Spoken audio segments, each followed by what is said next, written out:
Olá, amigos e amigas. Continua a nossa série As Bem-aventuranças e Suas Virtudes. Eu e Maruísa Baio, toda semana aqui, disponibilizando às 10 horas da segunda-feira e fica disponível no canal. Você vai encontrar uma playlist específica aqui no canal da Agenda Espírita Brasil, As Bem-aventuranças e as Virtudes. Muito bem-vinda, Maruísa Baio, seu microfone está desativado. Ok. Olá, Orson. Olá, você que nos tem acompanhado.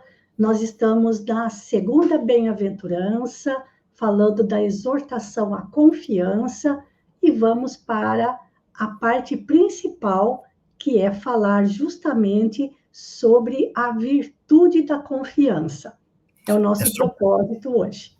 Essa é uma grande virtude, Maruísa. Imagine só, exortação para que sejamos confiantes. Vamos estudar esse assunto. Vou pôr aqui o material preparado pela nossa Maruísa, porque exortação à confiança. Felizes os que choram, a virtude. Isso.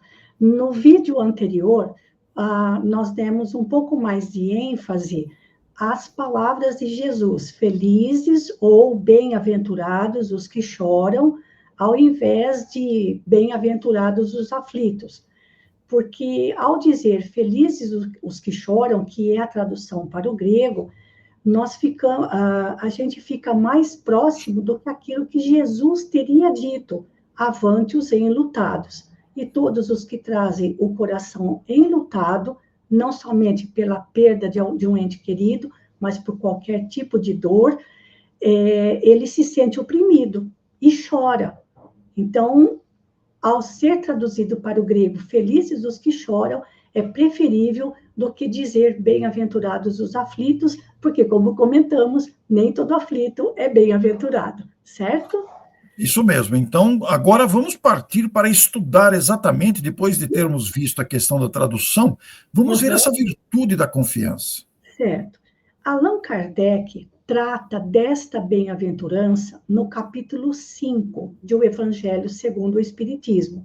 E é o capítulo mais extenso do Evangelho. É o que tem o maior número de instruções, tanto de Kardec quanto dos benfeitores espirituais. E ele deu ao capítulo o título de Bem-aventurados os aflitos, como que dizendo: mas por que Kardec não colocou bem-aventurados os que choram? Para lembrar que nós estamos no planeta de provas e expiações, e que no planeta de provas e expiações nós passamos por muitas aflições. Então, a nossa condição quase que constante é a condição de pessoas aflitas, não é, Orson? Porque no capítulo anterior, no capítulo 4 do Evangelho segundo o Espiritismo, Kardec trata da reencarnação.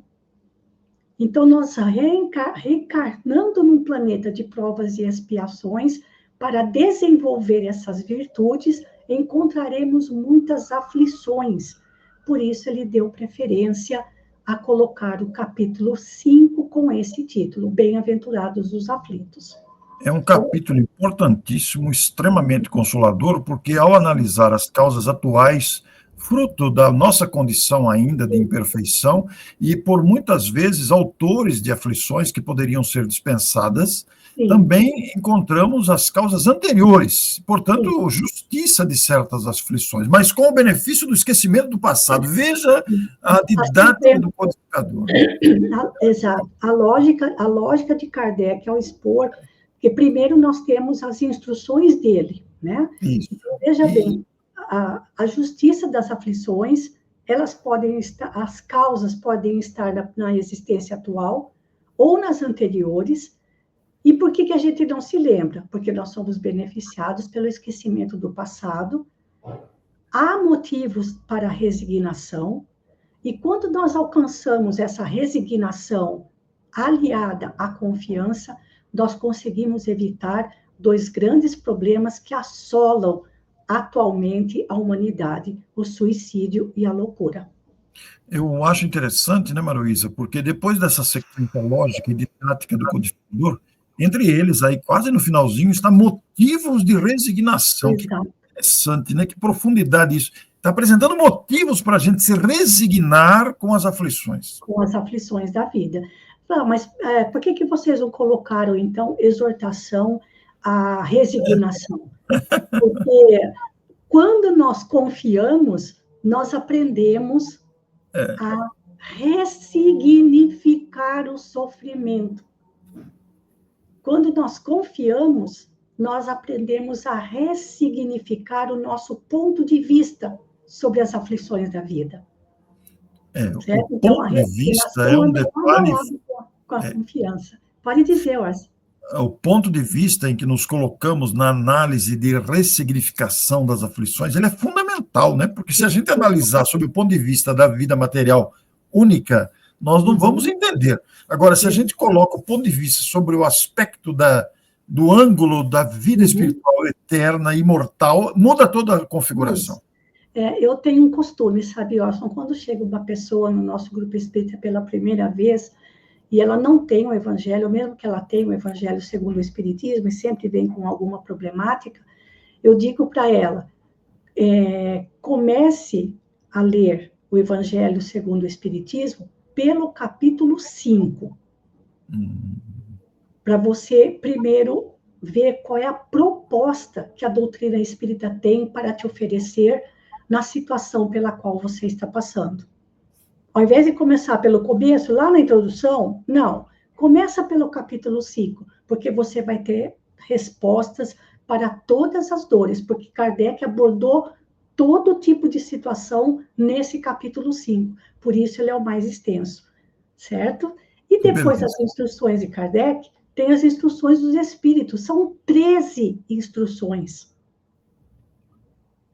A Maruísa fez para nós aí um resumo do capítulo. Vejam vocês, didaticamente distribuído, você pode escolher aí, olha que importante. Exato, isso, Então, de vários benfeitores espirituais, com mensagens, Kardec não falava mensagem, eu acho interessante que a gente tem costumes que não eram de Kardec, ele chamava sempre de instruções. Então, nós temos instruções de vários benfeitores espirituais, mas todas elas com a mesma característica, são extremamente consoladoras. E já que nós já que nós temos tantas aflições na vida, onde é que está a diferença?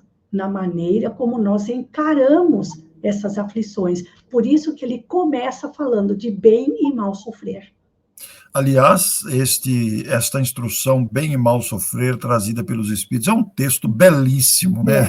Deveríamos ler e reler continuamente. Exatamente, exatamente. Então, vejam o que ele coloca. O mal e o remédio é de Santo Agostinho, a felicidade não é deste mundo, mas nós também não somos. Aí ele fala da questão da desencarnação de pessoas amadas, mortes que nós chamamos de prematuras, aquela frase, um ditado popular, se fosse um homem de bem teria morrido, os tormentos voluntários, que nesses tormentos voluntários nós somos craques, né? Nossa, nós somos craques em tormentos voluntários. Qual é a verdadeira desgraça? Fala da melancolia, as provas voluntárias, e por aí vai. Então, esse capítulo é extremamente consolador, porque lembrando da bem-aventurança, felizes os que choram, porque serão consolados. E aí é que entra a nossa falta de confiança. Porque a gente quer saber, na nossa impaciência, não é, Orson? Na nossa ansiedade, a gente quer saber, eu vou ser consolado como? E quando? Porque tem que ser para já. Pois é, e agora vamos entender essa virtude, então, Maruísa. Como é que é essa virtude aí que nós estamos destacando aos nossos telespectadores? Até eu estou ansioso aqui. Então, vamos ver. Nós vamos buscar. Aliás, eu vou citar só um trechinho do Bem Sofrer e Mal Sofrer, que é o item 18, e o autor espiritual, Lacordaire, inclusive, Orson, no Havre, é uma cidade localizada no norte da França, na Normandia, E no ano de 1863, Kardec passou 2 semanas nessa região. Ele alugou um chalé e ficou lá sozinho, justamente para poder redigir o Evangelho segundo o Espiritismo.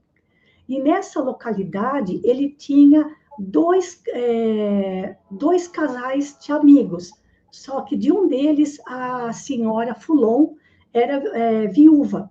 Então, essa mensagem que foi dada por Lacordaire aconteceu na presença desses amigos dele, com quem ele conta que ele, às vezes, ia jantar na companhia deles, e eram espíritas. Então, Kardec estava lá no Havre, que fica no norte da França, e ele estava sozinho.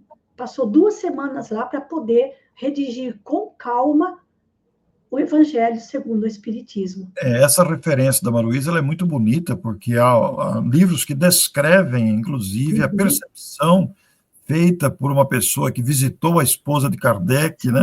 Sim, isso, exatamente. Relatada, né, a presença dele sozinha para o Evangelho. E Lacordaire, em vida, é interessante a gente procurar um pouco da biografia dos autores espirituais dessas instruções.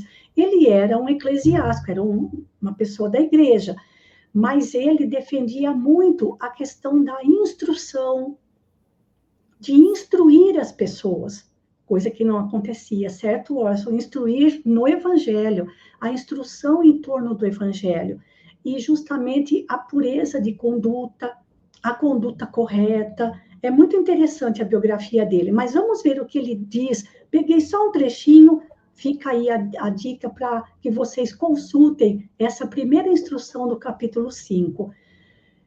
Bem-aventurados os aflitos, pode então traduzir-se assim: bem-aventurados os que têm ocasião de provar sua fé, sua firmeza, sua perseverança e sua submissão à vontade de Deus, porque terão centuplicada a alegria que lhes falta na terra, porque depois do labor virá o repouso.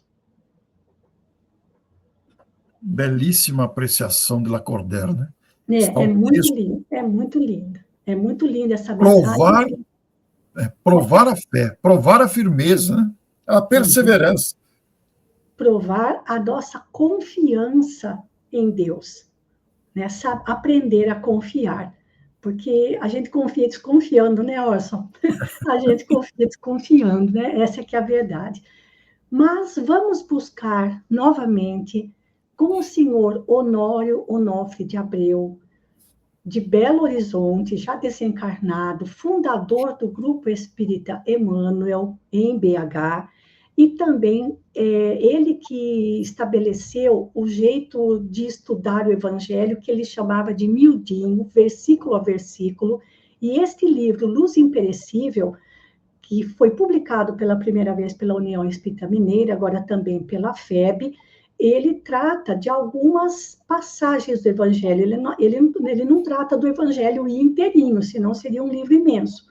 E ao tratar desta bem-aventurança, ele dá um destaque especial para essas palavras: serão consolados.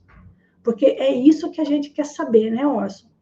Eu estou passando por uma dor, por uma aflição, por uma oprimido, aflito, angustiado. Quero saber como é que Jesus vai me consolar dessa dor. Afinal de contas, ele prometeu, né? É uma promessa. Aliás, todas as bem-aventuranças são promessas, gente.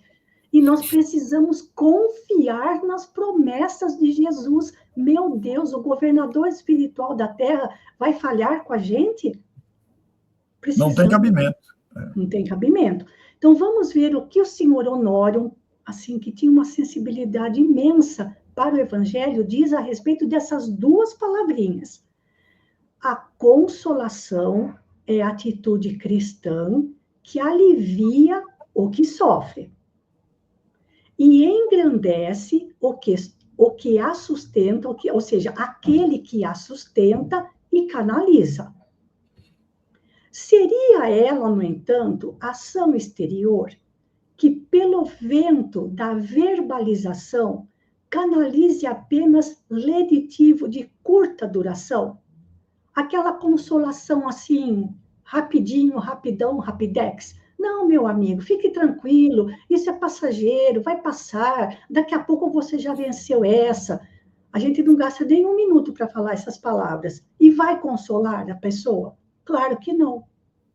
E às vezes essas palavras são até inconvenientes, né, Maruísa? Ou então, às vezes, até falsas, né, Orson? Sim, Então, da então boca para olha, fora, muitas da vezes. boca para fora. Então, olha, gente, a consolação é atitude cristã. E nós devemos aprender também a consolar os que sofrem. Não só buscando a nossa própria consolação, mas aprendemos a consolar os que sofrem. A consolação que alivia o que sofre e, ao mesmo tempo, engrandece aquele que a sustenta. Mas essa consolação é só da boca para fora? É só por um pouquinho de tempo? Porque quem está sofrendo, por exemplo, a perda de um ente querido, acha que vai curar essa dor numa conversinha de 5 minutos?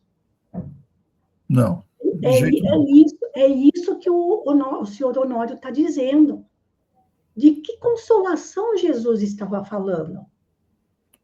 Ou que tipo de consolação tem que ser essa? Porque a dor é tão profunda, a dor é tão funda, é tão doída, levando a gente às lágrimas, que a consolação tem que estar à altura dessa dor, não é, Orson? E tem que Perfeitamente. realmente tem que produzir algum efeito de alívio. E aí o senhor Honório nos traz a resposta. A doutrina dos espíritos, concretizando o advento do Consolador, projeta mais amplamente o tema. O ato de consolar não pode ficar restrito a momento de balsamização de emergência.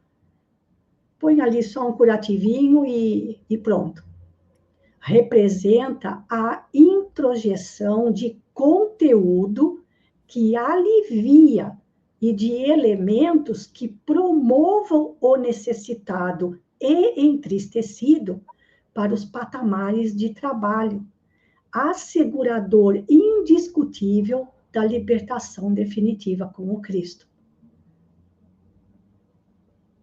É bastante profundo isso, merece ser lido, relido, meditado, refletido, porque, veja, introjeção de conteúdo que alivia É. para mais tempo, para definitivo, para consolar. Uma consolação definitiva. É. E onde está essa consolação definitiva? Quando Jesus disse, eu vos enviarei, lá no último encontro de Jesus, da comemoração da Páscoa, só ele e os discípulos em Jerusalém. Jesus estava em Jerusalém, numa sala alugada para comemorar a Páscoa judaica, junto com os seus discípulos.